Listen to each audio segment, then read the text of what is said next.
मलमलिया पुल की बात कहेंगे ना, तो मलमलिया पुल जो ओवरब्रिज बना है वो लगातार वहाँ पे असामाजिक जो ओवरब्रिज के ऊपर में है असामाजिक लोगों का जमावड़ा बना रहता है ऊपर। तो हाँ, पहले कुछ नहीं करती। प्रशासन बिल्कुल निठल्ला और निकम्मा बिल्कुल है। हाँ। प्रथम मेरी अगर कोई भूमिका होगी तो शिक्षा के क्षेत्र में होगी, दूसरी होगी रोजगार के क्षेत्र में।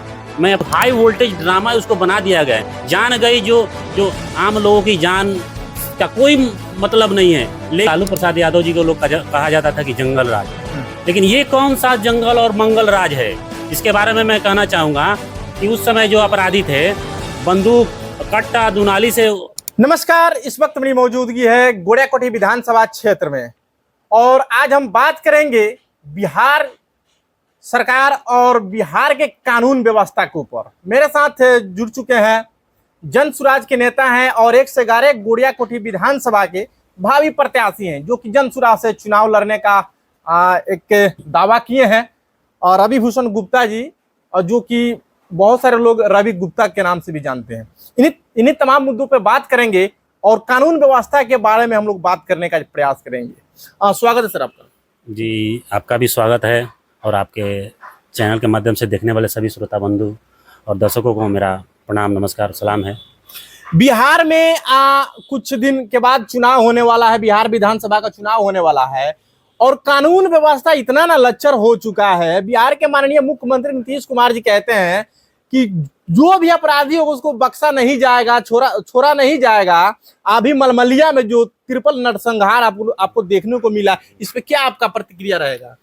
सर, मैं आपको बता दूं कि ये अभी का बात नहीं है।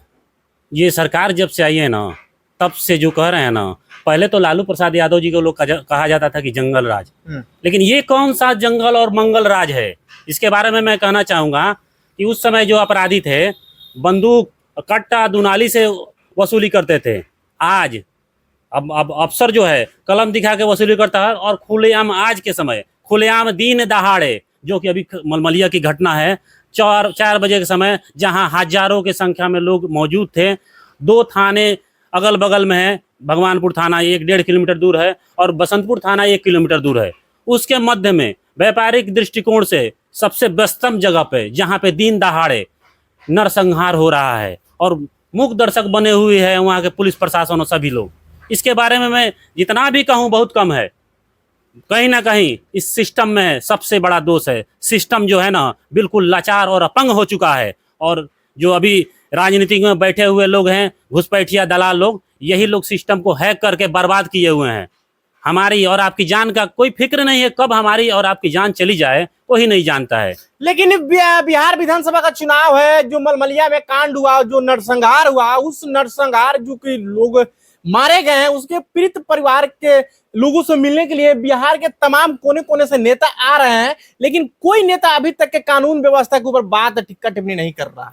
इसलिए नहीं कर रहा है ना कि जो सिस्टम में पहले से बैठा हुआ है ना, वो वही तो चला रहा है, करा रहा है। ये जो चुनाव नजदीक आता है ना, तो जानबूझकर इस तरह के वाकया किया और कराया जाता है। हालांकि मैं उस विशेष गहराई में नहीं जाऊंगा, लेकिन अभी देख रहा हूं कि अभी कुछ दिन पहले मैं वहीं पे एक बैठक किया था तो बताया गया कि करनी सेना वाले या ऐसे वैसे करके, यानी कि बिल्कुल हाई वोल्टेज ड्रामा उसको बना दिया गया है। जान गई जो आम लोगों की जान का कोई मतलब नहीं है, लेकिन इन लोगों को अपने वोट से मतलब है। अगल बगल के इलाकों में भी डर का माहौल है। बहुत सारे लोग डर के मारे मलमलिया बसंतपुर नहीं जा पा रहे हैं। बिल्कुल। अब आए दिन, इसके पहले मैं 11-12 बजे तक भी मैं पटना से आने जाना होता था, लेकिन उस दिन के बाद से देख रहे हैं कि काफी ज्यादा वहाँ के लोग डरे और सहमे लोग हैं कि कब क्या हो जाएगा कोई नहीं जानता है। स्थिति इतनी भयावह है कि हमको लगता है कि 7 या 8 बजे के बाद बिल्कुल बाजार बिल्कुल सन्नाटा हो जाता है। कानून व्यवस्था को लेकर चलें तो मलमलिया में एक पुलिस चौकी का शुभारंभ कर दिया गया है अभी फिलहाल में। ये हर बार होता चला आ रहा है, हर बार ऐसे ही होता है। जैसे अगर मान ली कोई बड़ी घटना घटती है तो वहाँ पे खाना पूर्ति के लिए एक छोटा सा कोई दुकान टाइप का ये लोग एक चेक पोस्ट लगा देते हैं, बस कि मुद्दा से लोग भटक जाए, हट जाए, उसके बाद फिर वही रवैया और वाकया होता रहेगा, उससे कोई लेना देना नहीं है। क्या लगता है कि इस बार बिहार के माननीय मुख्यमंत्री नीतीश कुमार जो है कि कानून व्यवस्था के ऊपर कुछ कहेंगे और कानून व्यवस्था को लेकर वोट मांग पाएंगे? नहीं, इनके इनके राज्य में बिल्कुल कानून व्यवस्था जो है ना बिल्कुल अपंग हो चुका है। हाँ। अब खुद इन्होंने एक स्टेटमेंट में दिया है कि मेरा अधिकारी बात नहीं मानते। बताइए, जिस जिस जिस राज्य का मुखिया ऐसा बात कर रहा है, इससे आम लोगों का क्या होगा?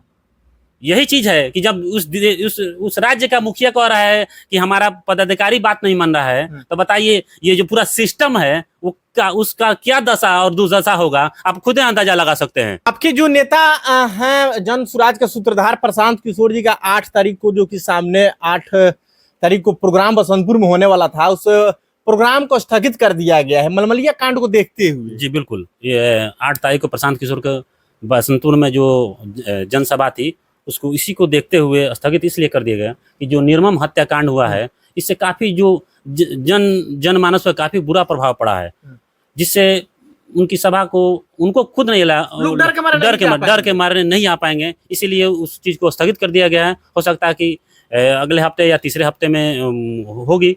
जो कानून व्यवस्था मलमलिया जो ओवर ब्रिज है, जो मार्केट है, वहां से भय जब तक समाप्त नहीं होगा तब तक जन स्वराज का जो एक बड़ा सभा होने वाला वो नहीं हो पाएगा भी। जी, मलमलिया पुल की बात कहेंगे ना, तो मलमलिया पुल जो ओवर ब्रिज बना है वो लगातार वहाँ पे असामाजिक, जो ओवर ब्रिज के ऊपर में है, असामाजिक लोगों का जमावड़ा बना रहता है ऊपर। तो हाँ, पहले कुछ नहीं करती, प्रशासन बिल्कुल निठल्ला और निकम्मा बिल्कुल है। रिस्क लेना नहीं चाह रही है, करती नहीं है, क्योंकि बेलगाम जब शासन है, बेलगाम शासन में जो शासन व्यवस्थाएं हैं बिल्कुल ढीली होगी ही होगी। जब ऊपर से जो मुखिया ही अगर अथी नहीं होगा तो फिर कैसे जो नीचे वाली व्यवस्था है दुरुस्त हो पाएगी। इसलिए इस व्यवस्था का सिर्फ और सिर्फ जिम्मेवार है तो यहाँ के जो रहनुमा हैं, जो इस व्यवस्था के रहनुमा बने हैं, उनको बदलने की जरूरत है। सत्ता के साथ व्यवस्था बदलने की जरूरत है, तभी ये व्यवस्था जो भी घटनाएं घटती है वो चीज बदल पाएगी या हट पाएगी। नीतीश कुमार जी के द्वारा शराबबंदी किया गया है। शराबबंदी तो केवल नाम के लिए है, शराब हर घर में मिल रहा है। कहीं ना कहीं अपराधी शराब के नशे में आकर ही अंजाम दे रहे हैं। नशा नहीं, सबसे बड़ा व्यापारी जो है इसी शराब से जुड़े हुए लोग हैं। पूरा सिस्टम इसमें क्या बताएं, इसमें संलग्न है। मलमलिया कांड भी शराबे को लेकर बीच में आया। जी, मलमलिया कांड जो है ना, इसमें कहीं ना कहीं शराब ही कांड ही सबसे बड़ा इसका कारक है। और कहीं ना कहीं मैं उतनी पूरी जानकारी नहीं बता पाऊंगा, जितनी जानकारी मिली है इस शराब की जो है ना, जो भी व्यवसायी है उस चीज को उजागर करने के लिए अगर उन्होंने उजागर किया, इसी के दुष्परिणाम का फल है कि जो नरसंहार जो हुआ है, हमें लगता है कि ऐसा ही है। कुछ लोग तो कह रहे थे कि जो फिल्मों में दिखाया जाता है कि कैसे कैसे खदेड़ खदेड़ कर मारा जाता है, काटा जाता है, पिस्टल भी चलाए जाते हैं, जो फिल्म में लोग देखा करते थे, लेकिन देखा लोगों की रूह कांप गई, लोग आनंद फनानंद भागना शुरू कर दिए। घटना का समय मैं अभी तो मतलब कि क्षेत्र में ही भ्रमण कर रहा था, लेकिन जब ही मुझे इस तरह का सूचना मिली 4 बजे की घटना है, तो लोगों के प्रत्यक्षदर्शियों के द्वारा बताया गया कि जिस तरह से आपने कहा कि फिल्मों में तो बहुत सारी चीज छुपाई जाती है, जिस तरह से निर्मम और जिस तरह से वहां पे वाकया जो घटना घटी, लोग बयां कर रहे थे कि दिल और सुन के दहल जा रहा था कि जैसे 4 पहिए वाहन से पहले कुचला गया, उसके बाद तलवार से निकाल के मारा गया, और उसके बाद भी बचने की कोई भी नौबत न रहे, फिर दोबारा करके प्रहार किया गया। इस तरह का घटना निर्मम जो है ना। आपकी सरकार आएगी तो आपकी सरकार कानून व्यवस्था को कैसे चलाएगी? सबसे पहले प्रशांत जो इस जनसुराज के प्रणेता है और रणनीतिकार और जो भी कहें जो हैं, उनके द्वारा एक कथन में कहा गया है कि सबसे पहले जो सबसे बड़ा कारक है अपराध का वो है शराबबंदी। शराबबंदी 1 घंटे में उसको समाप्त की जाएगी, क्योंकि सबसे बड़ा कारक अगर कोई है, वाकई मुझे भी देखने से लग रहा है, सब लोगों को भी लग रहा है कि इसका सबसे मुख्य कारण यही है। पुलिस जो है, पुलिसिया व्यवस्था वो बिल्कुल इसी चंगुल में फंस के रह गई है। वो अपना शराब और बालू तो ही है, लेकिन शराब में सबसे ज्यादा इस चंगुल में फंस के रही है। विधि व्यवस्था जो है बिल्कुल दम ध्वस्त हो चुका है, जितना भी कहें उतना कम है। 11 गोड़ियाकोटी विधानसभा से चुनाव लड़ने का आगाज किया है, जो कि जनसुराज पार्टी से। अगर विधायक बनते हैं, आपको पब्लिक अगर प्यार दुलार आशीर्वाद देती है, तो सबसे अपने स्तर से आप सबसे पहले कौन सा काम करने वाले हैं? जी बिल्कुल सही कहा आपने कि समाज जो है ना, सामाजिक जो संरचना है सभी जाति धर्मों को लेकर बना हुआ है। हम्म, तो सभी को एक समान जो सामाजिक न्याय होता है, उस तरह की जो व्यवस्थाएं हैं वो मेरी प्राथमिकता और प्रारंभिक रूप से करने का कार्य करूंगा। और शिक्षा जो है ना, मैं इसके पहले भी कह चुका हूं कि इसमें सबसे प्रथम मेरी अगर कोई भूमिका होगी तो शिक्षा के क्षेत्र में होगी, दूसरी होगी रोजगार के क्षेत्र में। मैं अपने पूरे बिहार की बात नहीं, मैं जिस लेवल पे हूँ, जिस विधानसभा से हूँ, मैं चाहूँगा कि इस गोरियाकोठी विधानसभा में शिक्षा, स्वास्थ्य और बेहतर चिकित्सा के लिए सबसे प्रारंभिक रूप से मैं कार्य करना शुरू करूँगा। तीसरी है पलायन। पलायन पूरे बिहार में सबसे बड़ा एक दंश, सबसे बड़ा एक कोढ़ के रूप में।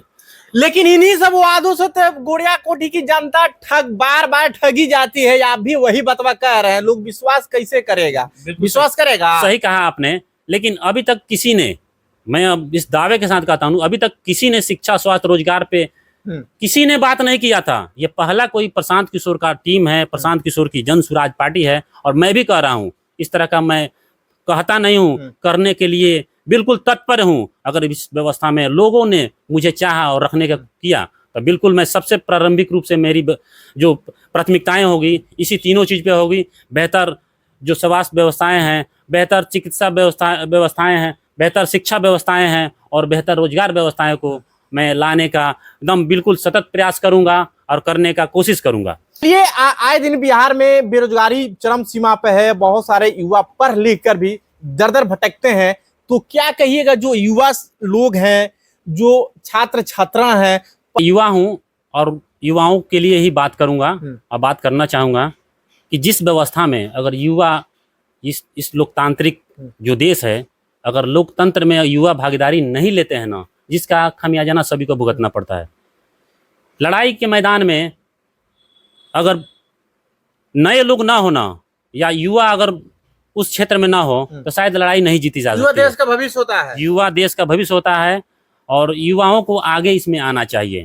मैं सब युवाओं से अपील करूंगा कि विशेषकर जो भी लोकतांत्रिक जो आपके राजनीतिक जो व्यवस्था है उसमें आप आएं और बदलने का प्रयास करें। जो पुरानी रूढ़िवादी व्यवस्था बनी हुई है कि युवा नहीं चलेंगे, तो उस चीज को बदलने का काम करेंगे। अब बदलने की बात कर रहे हैं। बिहार, खास करके बिहार और उत्तर प्रदेश में जाति देकर वोट दी जाती है। जी, बात तो आपने सही कहा कि जब तक जात पात जो है ना समाज का सबसे बड़ा, इसको भी कोढ़ माना गया है। और जब तक ये जात पात धर्म अगर नहीं बदलेगा तब तक उस राज्य का और उस देश का समृद्धि जो है ना नहीं हो सकता है। या समाज हो या राष्ट्र हो, अगर जात पात धर्म में बटा रहेगा तो कभी उस राष्ट्र को समृद्ध नहीं कहा जाएगा। भले कोई भी ढपोर संघ की कोई भी घोषणा ऐसी कर ले, लेकिन जिस राष्ट्र में अगर युवाओं को तवज्जो नहीं दी जा रही है तो हमें नहीं लगता है कि शायद वो राष्ट्र कभी सशक्त और संपन्न हो पाएगा। उसी में एक मैं लाइन कहना चाहूँगा सभी को। मैं उस लाइन के माध्यम से बताना चाहता हूँ कि युवाओं को विशेषकर इस पर ध्यान देना चाहिए कि युवा आगे आए। और एक लाइन है कि संघर्षों के साये में इतिहास हमारा पलता है, संघर्षों के साये में इतिहास हमारा पलता है, जिस ओर जवानी चलती है उस ओर जमाना चलता है। वाह, देख लीजिए, रवि भूषण गुप्ता जी हैं, जो कि कुछ लोग इनको रवि गुप्ता के नाम से जानते हैं और 1 से 11 गोरियाकोठी विधानसभा के भावी प्रत्याशी हैं, जो अभी जनसुराज के पार्टी से आएंगे। और देखिए कितना जबरदस्त एक युवाओं के ऊपर एक स्लोगन कहा कि जिस जोर जवानी चलती है उस जोर जमाना चलता है। तो आप लोगों ने इस वीडियो को पूरा देखा, आप लोगों ने इनके बारे में क्या सोचा, इनके बातों से कितना सहमत है,